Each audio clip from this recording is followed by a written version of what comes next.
कल्पना कीजिए एक ऐसे रहस्यमयी प्राणी की जिसकी सांस में जहर घुला है, जिसका सिर्फ स्पर्श ही मृत्यु बन जाता है और जिसकी आंखों में पूरा ब्रह्मांड समाया हुआ है। और अब एक पल के लिए ये भी सोचिए कि उसी भयावह और शक्तिशाली प्राणी को स्वयं महादेव ने अपने गले का आभूषण बना लिया। पर क्यों? आखिर ऐसा क्या था उस सर्प में कि देवों के देव महादेव ने उसे अपने कंठ में स्थान दिया? क्योंकि वह कोई साधारण सर्प नहीं था, वह था वासुकी, नागलोक का पराक्रमी और महान राजा। वही वासुकी जिसने एक समय अपने विशाल शरीर को रस्सी की तरह समर्पित कर दिया ताकि देवता और असुर मिलकर समुद्र मंथन कर सकें और सृष्टि को विनाश से बचा सकें। और वही वासुकी जिसने असहनीय पीड़ा, जलन और यातना सहने के बावजूद भी अपने कर्तव्य से कभी मुंह नहीं मोड़ा और मौन रहकर सब कुछ सहता रहा। वो महान भक्त जिसके बारे में स्वयं भगवान श्री कृष्ण ने गीता में कहा, सर्पों में मैं वासुकी हूं। लेकिन दोस्तों, वासुकी की कथा सिर्फ समुद्र मंथन की घटना तक सीमित नहीं है। उनकी कहानी में छिपी है एक ऐसी कठोर तपस्या जिसने स्वयं महादेव को भी प्रसन्न कर दिया। उनकी गाथा में मौजूद है एक भयानक श्राप जिसने पूरी नाग जाति की नियति को बदल दिया। और उनकी जीवन कथा में है ऐसा महान त्याग जिसे देव, दानव और मनुष्य तीनों लोकों ने युगों तक याद रखा। तो सवाल यह उठता है, क्या वासुकी केवल एक शक्तिशाली सर्प थे या फिर वे त्याग, कर्तव्य और समर्पण का एक जीवित प्रतीक थे? हम जानेंगे वासुकी नाग की वो अनसुनी कहानियां जो समय के साथ प्राचीन ग्रंथों के पन्नों में कहीं दबकर रह गईं। आप जानेंगे उनके जीवन के वो रहस्य जो सिर्फ इतिहास नहीं बल्कि हमारी आज की जिंदगी को भी गहराई से समझाते हैं। इसलिए अंत तक हमारे साथ बने रहिए, क्योंकि यह सिर्फ एक पौराणिक कथा नहीं, यह उस महान नागराज की गाथा है जिसने अपना सब कुछ समर्पित करके पूरी सृष्टि को विनाश से बचाने में भूमिका निभाई। तो चलिए शुरुआत करते हैं और सबसे पहले समझते हैं आखिर नागों के राजा वासुकी थे कौन। हमारे प्राचीन ग्रंथों में, विशेषकर महाभारत, विष्णु पुराण, शिव पुराण और भागवत पुराण में वासुकी का नाम अत्यंत सम्मान और श्रद्धा के साथ लिया गया है। कथाओं के अनुसार वासुकी महर्षि कश्यप और माता कद्रु के पुत्र थे। माता कद्रु को सर्पों की जननी कहा जाता है क्योंकि उनके गर्भ से हजारों नागों का जन्म हुआ था। इन्हीं नागों में शेषनाग, वासुकी, तक्षक, करकोटक, पद्म और अनेक शक्तिशाली सर्प शामिल थे। लेकिन इन सब के बीच वासुकी की पहचान कुछ अलग ही थी। आपने शेषनाग का नाम तो अवश्य सुना होगा। वही शेषनाग जिनके ऊपर भगवान विष्णु शयन करते हैं और जिनके फनों पर पूरी पृथ्वी के संतुलन की कल्पना की जाती है। शेषनाग सबसे बड़े और ज्येष्ठ थे, लेकिन वासुकी को नागों का राजा नागराज माना गया। और आश्चर्य की बात यह है कि जो महान कार्य वासुकी ने किया वो ना शेषनाग ने किया और ना ही किसी अन्य नाग ने। उनका हर फन एक दिशा और एक विशेष शक्ति का प्रतीक माना जाता था। कहते हैं उनकी आंखों में एक अनोखा तेज और सम्मोहन था। जो भी उनकी आंखों में देखता उसे अपनी गलतियां स्वयं याद आ जाती थीं। इसी कारण वासुकी को न्यायप्रिय राजा भी कहा गया। वो ना तो कमजोरों पर अत्याचार होने देते थे और ना ही शक्तिशाली से कभी भयभीत होते थे। लेकिन उनकी सबसे बड़ी पहचान केवल उनकी शक्ति नहीं थी, बल्कि उनकी अटूट भक्ति थी। वासुकी नागलोक के राजा थे। नागलोक अर्थात पाताल लोक का वो दिव्य भाग जहां सर्पों का विशाल साम्राज्य माना जाता है। कथाओं के अनुसार वहां रत्नों और मणियों से बने भव्य महल थे, जहां नाग कन्याएं नृत्य करती थीं और ज्ञान की धारा प्रवाहित होती थी। और उसी अद्भुत संसार में वासुकी न्याय, संतुलन और प्रेम के साथ शासन करते थे। उनके दरबार में किसी प्रकार का भेदभाव नहीं था। चाहे कोई छोटा नाग हो या महान योद्धा नाग, सबको समान न्याय मिलता था। और शायद यही कारण था कि वासुकी को केवल एक राजा नहीं बल्कि एक आदर्श शासक के रूप में याद किया जाता है। यही था वासुकी का धर्म, न्याय, संतुलन और समर्पण। लेकिन दोस्तों, वासुकी की असली कहानी तो अब शुरू होती है। वो कहानी जिसने एक साधारण नागराज को महादेव का प्रिय बना दिया।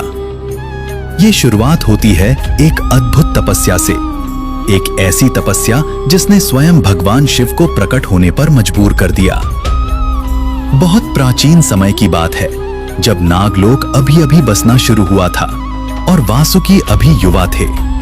उसी समय वासुकी ने पहली बार महादेव की महिमा सुनी, उन शिव की जो तीनों लोकों के स्वामी हैं, जो भस्म को अपना आभूषण बनाते हैं, जो श्मशान में निवास करते हैं और जिन्हें मृत्यु भी भयभीत नहीं कर सकती।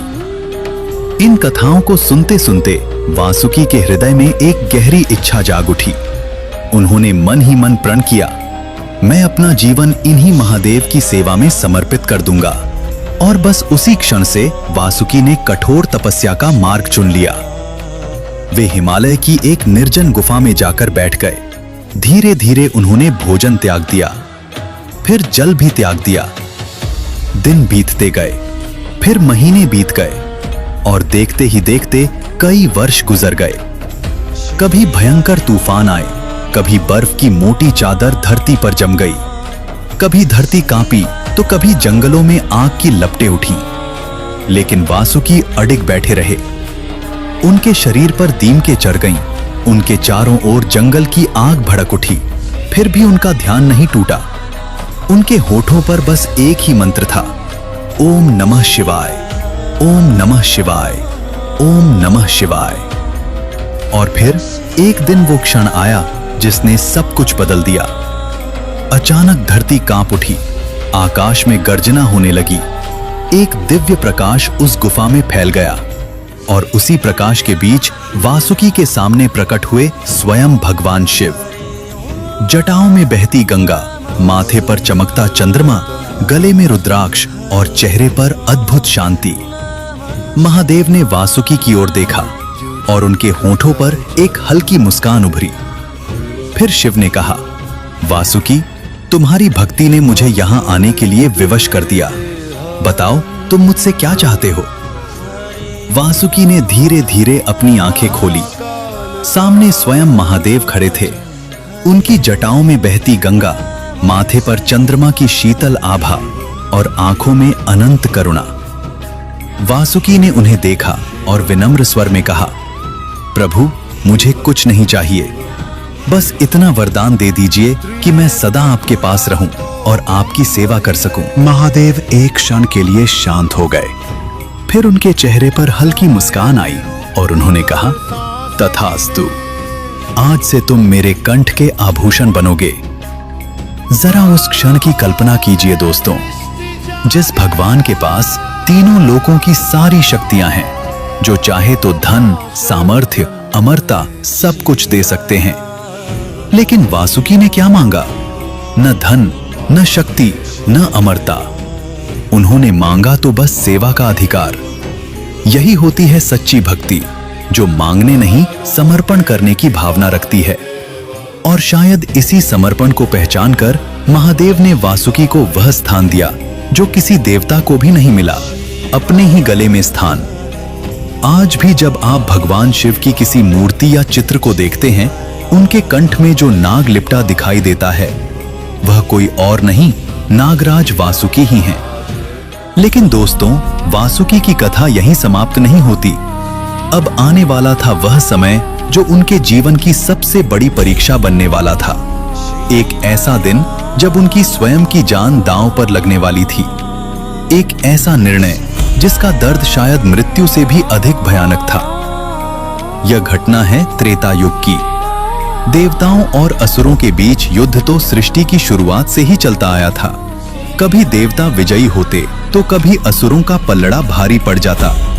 लेकिन एक बार कुछ ऐसा हुआ जिसने देवताओं की पूरी शक्ति ही छीन ली। एक दिन देवताओं को महर्षि दुर्वासा का भयंकर श्राप मिला। उस श्राप के प्रभाव से उनकी दिव्य शक्तियां क्षीण हो गईं। देवताओं के राजा इंद्र अपना सिंहासन तक खो बैठे और धीरे धीरे स्वर्ग लोक पर असुरों का अधिकार हो गया। हार चुके देवता घबराकर भगवान विष्णु के पास सहायता मांगने पहुंचे। विष्णु जी ने उन्हें शांत किया और कहा, घबराओ मत, क्षीर सागर का मंथन करो। उस मंथन से अमृत निकलेगा। उस अमृत को पीकर तुम पुनः अमर और शक्तिशाली हो जाओगे।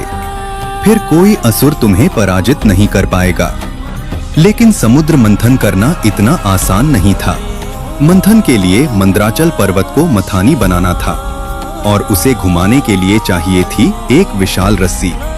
कोई साधारण रस्सी नहीं, ऐसी रस्सी जो पूरे पर्वत को थाम सके, जिसमें इतनी शक्ति हो कि देवता और असुर दोनों मिलकर खींचें फिर भी वह टूटे नहीं। तभी ब्रह्मा जी ने कहा, इस काम के लिए केवल एक ही शक्ति उपयुक्त है। देवताओं ने उत्सुकता से पूछा, कौन? ब्रह्मा जी बोले, नागराज वासुकी। यह सुनते ही मानो पूरे ब्रह्मांड में कुछ पल के लिए गहरा सन्नाटा छा गया। इसके बाद देवता और असुर दोनों मिलकर नागलोक पहुंचे।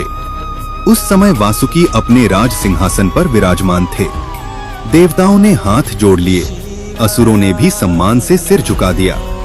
सबने एक स्वर में कहा, हे नागराज, हमें आपकी सहायता चाहिए, समुद्र मंथन के लिए और सृष्टि की रक्षा के लिए। वासुकी शांत भाव से सब सुनते रहे।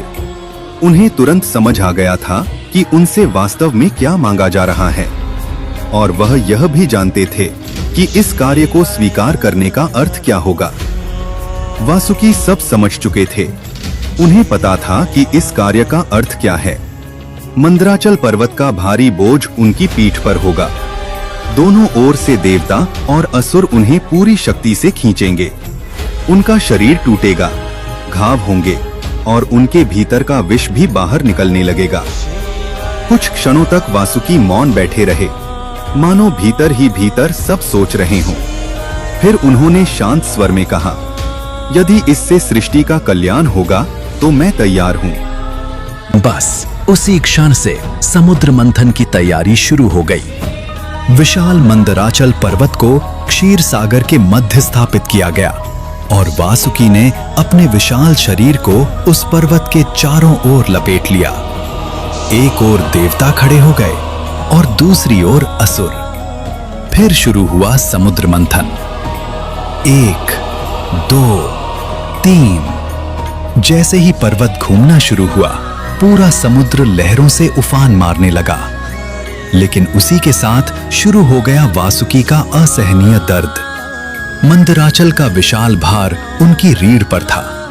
दोनों ओर से लगातार खींचे जाने से उनका शरीर कसता जा रहा था। उनकी त्वचा जगह जगह से छिलने लगी, घाव बनने लगे। लेकिन फिर भी वासुकी के मुख से एक शब्द भी नहीं निकला।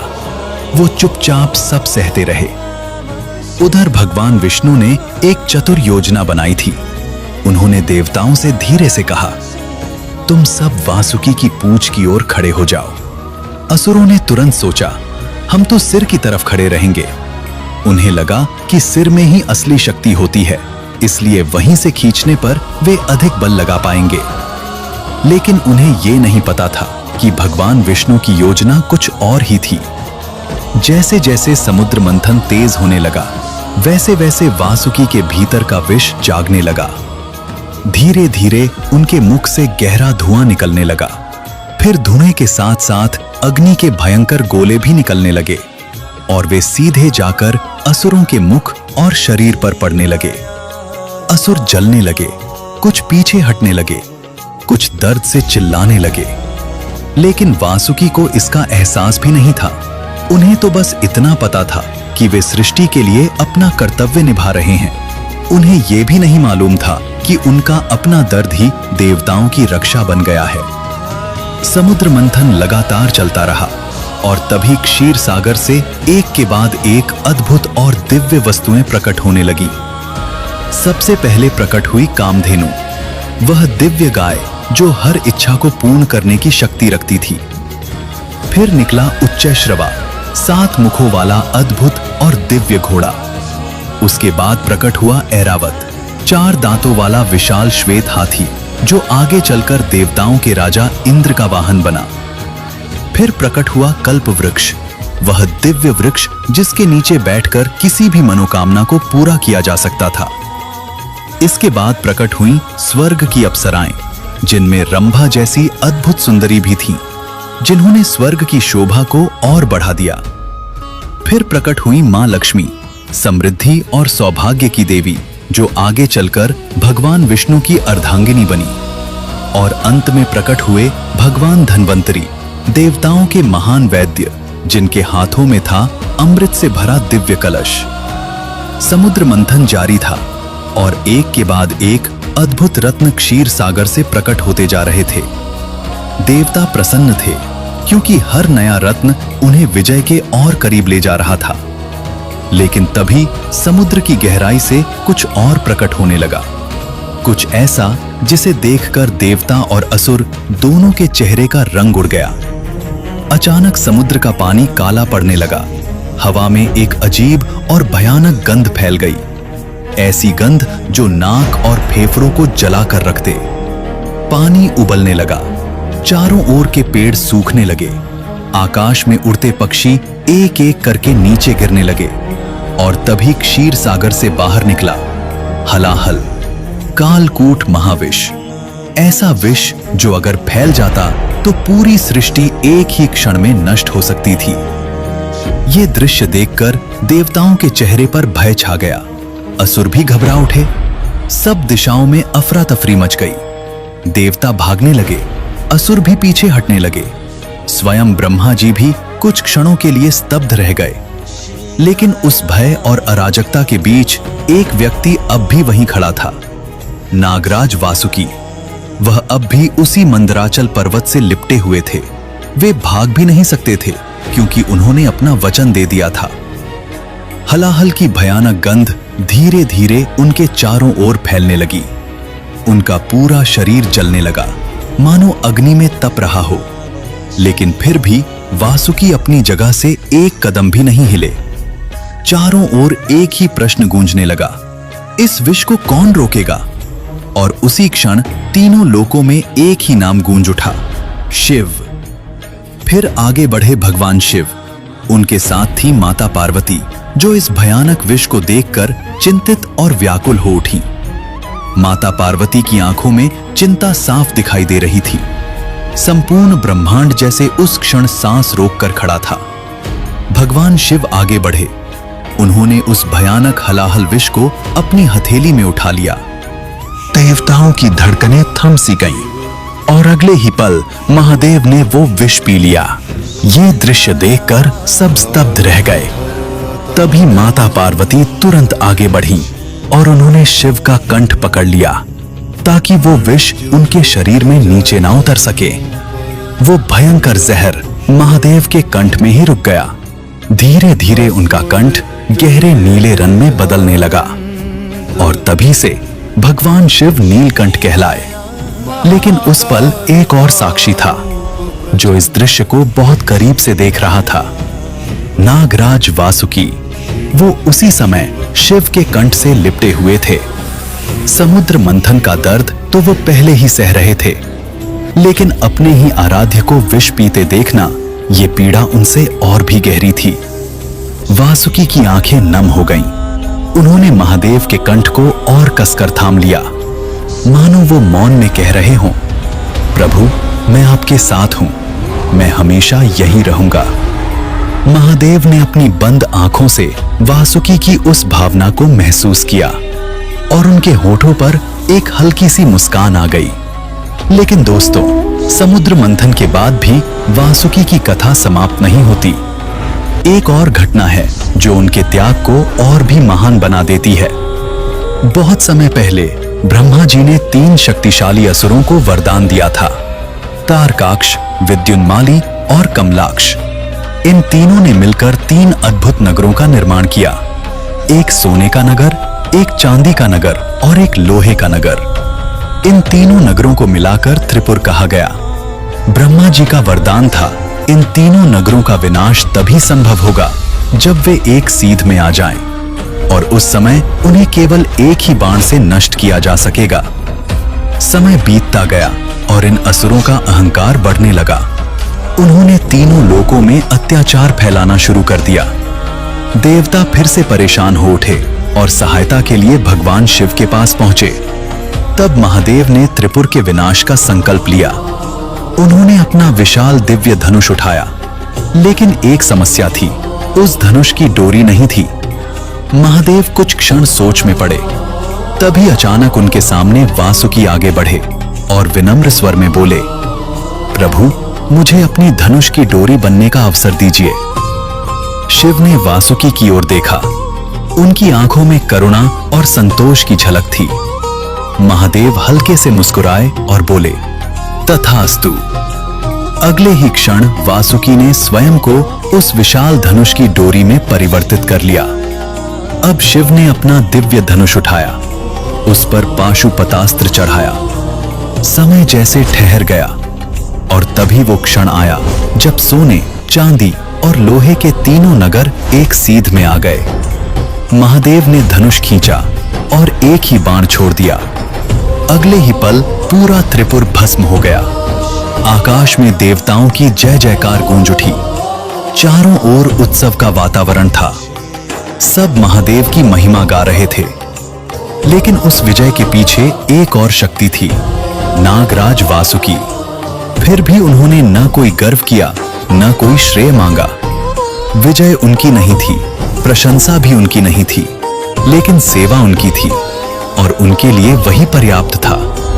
यही थे वासुकी, हमेशा पीछे रहने वाले, हमेशा निस्वार्थ और हर समय सेवा के लिए तैयार। लेकिन दोस्तों, वासुकी की कथा यहीं समाप्त नहीं होती। अब कहानी पहुंचती है महाभारत काल में। उस समय पांडव अपने 12 वर्षों के वनवास में थे। घने जंगलों में भटकना, कभी भोजन की कमी, कभी जंगली जानवरों का खतरा और कभी अकेलेपन की पीड़ा। एक दिन भीम, जो 5 पांडवों में सबसे बलशाली थे, जिनके शरीर में 1000 हाथियों के बराबर शक्ति मानी जाती थी, अकेले ही जंगल में घूम रहे थे। चलते चलते वो एक शांत नदी के किनारे पहुंच गए। लेकिन उन्हें क्या पता था कि वहां उनका सामना एक भयानक संकट से होने वाला है। अचानक झाड़ियों के बीच से एक विशाल अजगर निकल आया। वो इतना बड़ा था कि उसकी लंबाई मानो एक वृक्ष के समान लग रही थी और पलक झपकते ही उसने भीम को अपनी मजबूत कुंडली में जकड़ लिया। भीम ने पूरी ताकत लगा दी। उन्होंने अपने शरीर को झटका, लेकिन आश्चर्य की बात यह थी कि वे जरा भी हिल नहीं पाए। जो भीम अपनी शक्ति से पर्वतों को हिला सकते थे, आज वही भीम एक सर्प की पकड़ में पूरी तरह असहाय हो गए थे। लेकिन दोस्तों, वो कोई साधारण सर्प नहीं था। वो वास्तव में नागवंश का एक महान राजा था, जो एक भयंकर श्राप के कारण अजगर के रूप में भटकने को मजबूर था। आगे क्या हुआ, इसे जानने के लिए चैनल को सब्सक्राइब करें।